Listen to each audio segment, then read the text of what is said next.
I'm off to a friend's 32nd birthday party. It would have been their 30th birthday, but it got delayed by 2 years, and it's a black tie affair. I'm just making sure I can remember how to tie my bow tie. I haven't worn my dinner jacket for quite a number of years, a very generous 18th birthday present from my grandmother. I love a good party where you have to dress up. Where you have a dress code where all the girls look glamorous in their frocks and all the gents look dapper in their suits. I wonder if you've ever been to a party or an event where you have got the dress code wrong and you've either underdressed hugely or you've overdressed and you look a bit silly.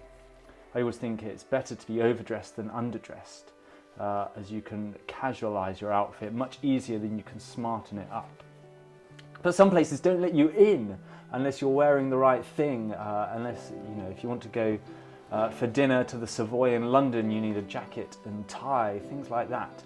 Some places the dress code is what keeps you out. Maybe if you're trying to get into a club in town, you're wearing white trainers or something like that, you wouldn't be allowed in.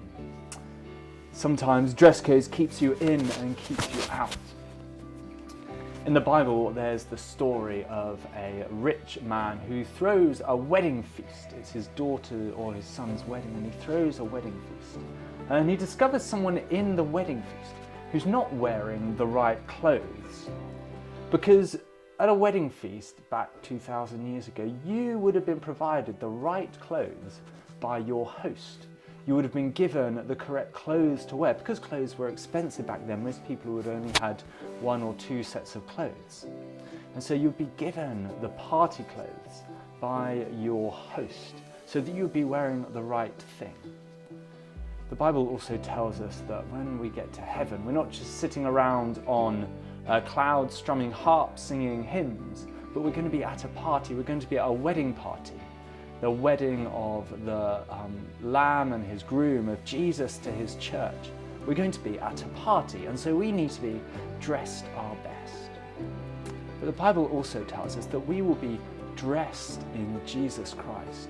The clothes that we wear now, how we present ourselves, the best that we can do on our own look like dirtied rags compared to the clothes that Jesus gives us when we get to heaven, the clothes that Jesus clothes us in our baptism. When we are baptized, we're clothed with Christ. We are clothed in him so that we get covered in him. We become seen as him. And so my action for you today is to think about the clothes you wear and imagine being at that party in heaven.